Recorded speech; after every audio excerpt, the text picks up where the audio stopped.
Students, in the past video lecture, we have already learned about normal reaction and as well as tension acting on the string. So in this video session, we will be learning about contact forces, contact force acting between two blocks when they are resting. What is a contact force? A contact force arises due to contact of two objects. When two objects are in contact with each other, the molecules at the interface interact with each other. This interaction results in a net force called contact force. Contact force can be resolved into components. Now, what actually it means? Let me consider there is a horizontal surface upon which a block is resting on the horizontal surface, and this block has mass m, and when you are placing this block on the ground, the molecules of the block, these are the molecules of the block,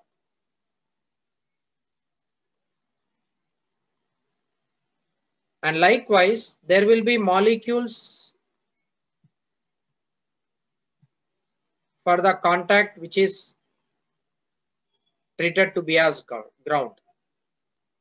So there is the molecular interaction between the molecules of the block and as well as molecules of the ground. As a result, when these molecules are being interacted with each other, they results in a force called contact force, and that contact force is perpendicular to the point of contact. So normal, just like how normal reaction act, in the same way contact force also act here. This is contact force F. That means block is exerting some contact force on the ground. Likewise, ground also exert some force on the block, vice versa. Overall, F net is equal to 0 in this case. Net force acting on the body will be equal to 0. Similarly, you may take another example also. For example, let me take one object here, and there is another object here. These two objects are in contact with each other and they are resting on the ground. They are resting on ground. Now you are applying some force on the object. This is F applied. When you are acting a force on this pink color object, I am considering its mass is m1 and its mass is m2. m1, m2 are masses, both are in contact with each other. Now because they are in contact with each other, when you are acting force on mass m1, it is not only m1 comes to motion, m1 and m2 both commonly move with some acceleration, and that acceleration is common acceleration. Who is responsible for motion of m1? Applied force is responsible for motion of the m1. m1 push m2. m1 will be pushing this m2. And in opposite to that, m2 also exert some force on m1. Therefore, the contact force arising between these two masses can be drawn like this. m1 will be exerting force, m2 will be exerting force on m1 left side, m1 will be exerting force on right side. So this is force of mass m1 and this is force of mass m2. As a result, Fm1 plus Fm2 should be equal to 0. This is net contact force at the contact will be definitely equal to 0. This is the way when two objects are in contact with each other due to molecular interactions between those two molecules, between those two surfaces, a force generates over there. The force which is coming to action at the point of contact of two surfaces is said to be contact force. Example for contact force is normal reaction. Example for contact force is in the second example, when the two bodies are resting such that if they have horizontal motion, then also contact force arises. Here also you need to call them as normal reaction. Yeah. Likewise, if there is an object resting on the ground, let us consider this is an object which is resting on the ground, and it is placed on the ground surface, like it is placed on here. You are pushing this object right side. You are applying force in this direction. As you are applying force in this direction, definitely there will be a opposite force in between these two surfaces. This is F applied and this is friction. Due to contact of block with respect to the ground and the molecular interactions between the molecules of the block with respect to ground, there arises a force called friction, and this friction also comes under contact force. Normal reaction when the blocks are purely horizontal, normal reactions when the blocks are placed one upon the other, which is vertical, that is called contact force or normal reaction. And the other one coming to the classification of contact force is friction acting between two surfaces. About friction, we have a separate section. In that video, we will be learning about friction. But in this video, we will be restricting ourselves to learn only about contact forces. Frictional force we will discuss later. Only normal reaction acting between two surfaces which are placed horizontally or vertically will be discussed in this particular video lecture. A force F is acting on mass M1 and M2. Because of the applied force, not only M1, along with M1, M2 also move. Both M1 and M2 comes to motion and they both have common acceleration. But the force which is responsible for moving M1 is applied force. The force which is responsible for moving M2 is contact force between M1 and M2. See, on M2, force F is not directly acting on M2. F is not directly acting on M2. Applied force is only pushing M1. Therefore, M2 is not influenced by the applied force. M2 is only influenced by the contact force of M1. That's what you need to keep it in your mind. Don't consider F in free body diagram when you are drawing for M2 mass. Okay, now, so whenever contact, like if two or more masses are in contact with each other, like with the pulleys or with strings anywhere, if there are more bodies, definitely if they comes to motion, you should, in the step one, you should find out common acceleration. So first I will find out common acceleration. Common acceleration is equal to net force acting divided by net masses. The force which is acting here is only one external force, that is capital F, divided by, because of this capital F external force, both bodies comes to motion and masses are M1 plus M2. So contact force is F divided by M1 plus M2. Let me take this as equation number 1. Step 1 is successfully completed. Now after that, you take individual free body diagrams for mass M1 and M2 so that you can find out contact force F1 and F2. So I am taking first mass M1. Upon this mass, the forces which are acting are, one force is right side, that is applied force, and the other force is left side. I am not considering friction here. Force of the second one push M1 opposite to the applied force. There are two forces overall acting here and the body is moving right side with common acceleration. As the bodies are in motion, you can write F net is equal to mass into acceleration A. F net is the sum of these forces. Sum of the force is capital F and small f. Capital F is positive because it is right side. Small f is negative because it is left side, is equal to mass of the object, it is m1, and acceleration of the object is common acceleration. From here you can write f minus f2 is equal to m1 into common acceleration is capital F divided by m1 plus m2. Bring this term to the left side. Capital F minus capital F divided by m1 plus m2 into m1 is equal to f2. From here you can just write, you can take f common. If I take f common, 1 minus m1 divided by m1 plus m2 is equal to f2. Then capital F into m1 plus m2 minus m1 divided by m1 plus m2 is equal to f2. m1 and m1 gets cancelled. f2 is equal to m2 divided by m1 plus m2 into capital F. This is the contact force of the second block with respect to the first one. Okay.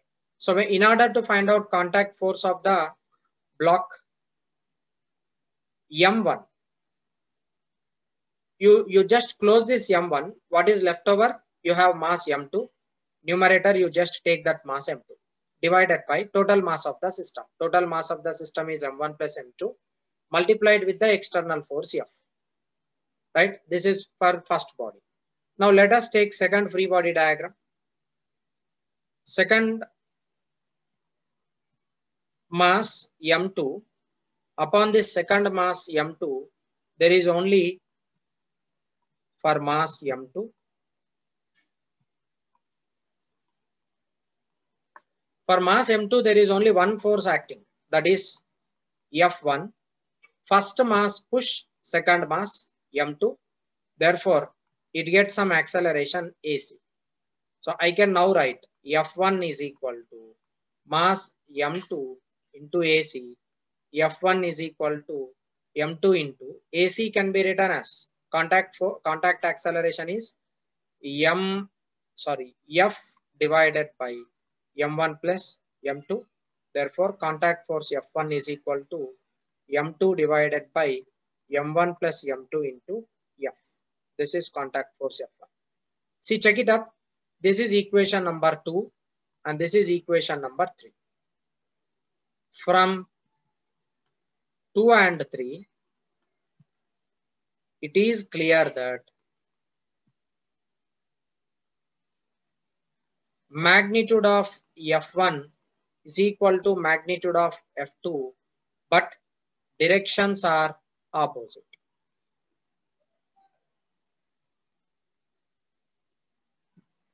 As the directions are opposite, F1 minus F2 is equal to 0 because one is positive and the other one is negative, or you can write F1 plus of minus F2 is equal to 0. That's how when two bodies are in contact, in such cases, the net contact force at the point of contact will be equal to 0.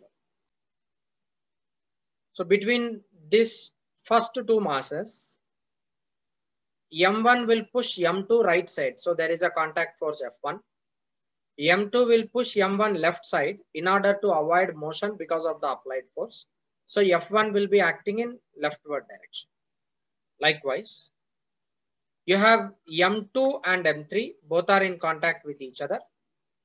When M2 is pushed by the mass M1, M2 will push M3 right side, and in turn M3 will be exerting force on M2 left side, and this contact force I am considering it as F2. This contact force I am considering it as F2. Okay. Now there is only one external force acting on all the three masses. Remaining masses are internal forces. Contact force is internal force. Remember that. Because of the internal forces, there will be no action in between the masses. Only because of this external force, blocks tends to move. Now, as total masses are m1 and m2 and m3, when you are applying force, you will be getting common acceleration AC, which is capital F divided by m1 plus m2 plus m3. Let me take this as equation number 1. This is the common acceleration. After finding common acceleration, take individual masses and draw free body diagram. First mass I am taking here m1. Right side there is a force capital F. Left side there is a force F1. Overall, as the applied force is right side, acceleration is also right side. Therefore, F net is equal to m1 into common acceleration AC. Net force is sum of all the forces. Sum of all the forces is capital F minus F1 is equal to m1 into common acceleration is capital F divided by m1 plus m2 plus m3. Bring this right side term left side and F1 to the other side. Capital F minus m1 divided by m1 plus m2 plus m3 into F is equal to F1. Take LCM m1 and take out capital F common. Capital F, if I take it common, there will be one left. It is m1 plus m2 plus m3 minus m1 divided by m1 plus m2 plus m3, which is equal to F1. m1 gets cancelled. Leftover will be F1 is equal to m2 plus m3 divided by m1 plus m2 plus m3 into capital F. This is the equation which governs contact force between the two masses. Okay. So whenever you want to find out contact force between two masses, it's only one simple logic you can remember. See, because you are finding contact force acting on mass m1, just close that mass. If I close that mass, how many masses are left over? m2 and m3 masses are left over. So contact force on first mass is equal to m2 plus m3, two masses. See here, left masses are m2, m3 divided by total mass of the system, m1 plus m2 plus m3 into applied force capital F. Okay, so F1 is equal to m2 plus m3 divided by m1 plus m2 plus m3 into F. So this is the way you can use direct relation, like it is just like a shortcut. Now coming to the next contact force, I want to find out F2. F1 we have already got it. Now I want to find out F2. In order to find out contact force F2, I will be taking M3 mass. I'll be taking M3 mass. You can take M2 also. To find out contact force F2, you can take M2 also. No problem with that. But as there is only one force acting on mass M3, that is F2, the calculation part become very simple for me. That's the reason why I'm taking mass M3. There is applied force F2, and because of that, there is some acceleration AC. So simply you can write F2 is equal to mass into acceleration, that is M3 into common acceleration AC. Therefore, F2 is equal to M3 into common acceleration is capital F divided by M1 plus M2 plus M3 gives you F2. So there is only one force acting on mass M3, that is contact force between M2 and M3. So F2 I am writing it F2, and because of that F2, M3 is getting some acceleration AC. I am just substituting that F is equal to MA. So F2 will be equal to M3 into A. AC. AC is common acceleration. Equation 1 I have substituted here so that you will be getting F2. Likewise, you can take even M2 mass also. Upon this mass, right side there is force F1, left side there is force F2, and overall acceleration is right side for mass M2. So you can use free body diagram and you can write down the net force acting over here is equal to MA. Net force is equal to F1 minus F2 is equal to M2 into AC. F1 we have already calculated. F2. F1 minus M2 AC is equal to F2. Right? So F1 can be written as M2 plus M3 divided by M1 plus M2 plus M3 into F. And AC is the contact force which we have got from equation 1. Substituting using F1 and A1 values in above equation, we get F2 is equal to M3 into capital F divided by M1 plus M2 plus M3, which is the same as it is like what we have got in case of free body diagram for mass M3. Students, we have learned about contact force acting between two masses, like as many number of masses may be there. If two surfaces are in contact with each other, you can find out contact force by the procedure which I have explained in the previous two problems. Coming to other part, this instrument is called Atwood machine, where there will be a pulley and this massless pulley. We are considering it as massless pulley. And from this massless pulley is hanged from the ceiling, and there are two masses M1 and M2. Two masses are attached with the same string. As the string is the same, we already have learned throughout the string there will be same tension. So tension here, tension here, tension here, tension here, tension here, tension here, tension here, tension here, tension here, and tension here. Everywhere throughout this string it is the same tension T. That's the reason why it is represented with T on either side. Throughout the string there is the same tension because it is made up of same wire. Now there are two masses here. This is massless pulley. As it is massless pulley, you will not get free body diagram for massless pulley. If there is mass for pulley, then you should consider free body diagram for that also. But here we are considering this as massless pulley. We have two masses M1 and M2. For these two masses, we need to draw free body diagrams and you need to evaluate tension and as well as acceleration of the blocks. Now clearly you can understand that in the problem it is mentioned M1 is greater than M2. As M1 is greater than M2, M1 will fall down and M2 will go up. M1 will come down with some acceleration A. M2 will go up with some acceleration A.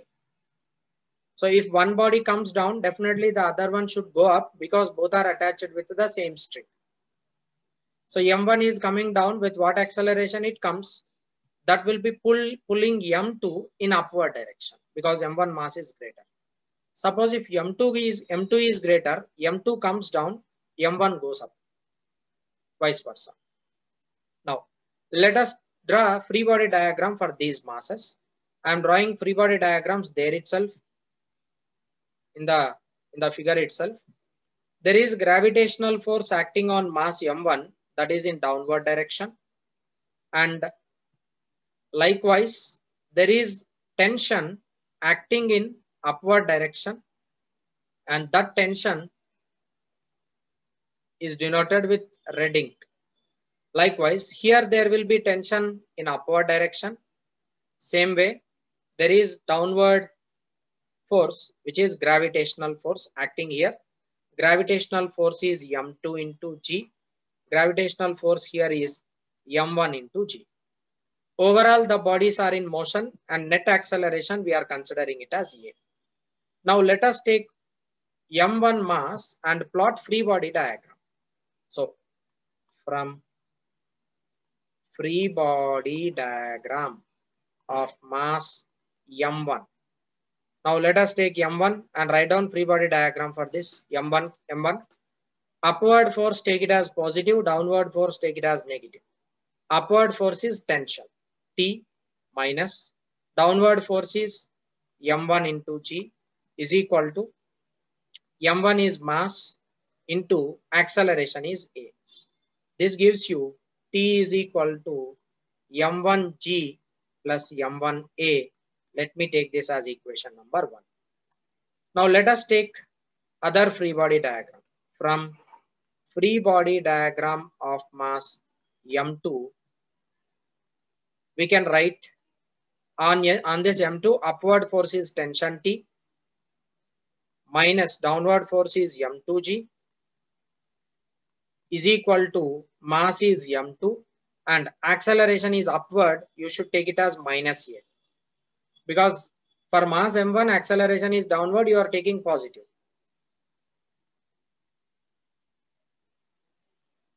Okay, and I have made one small mistake, I think so.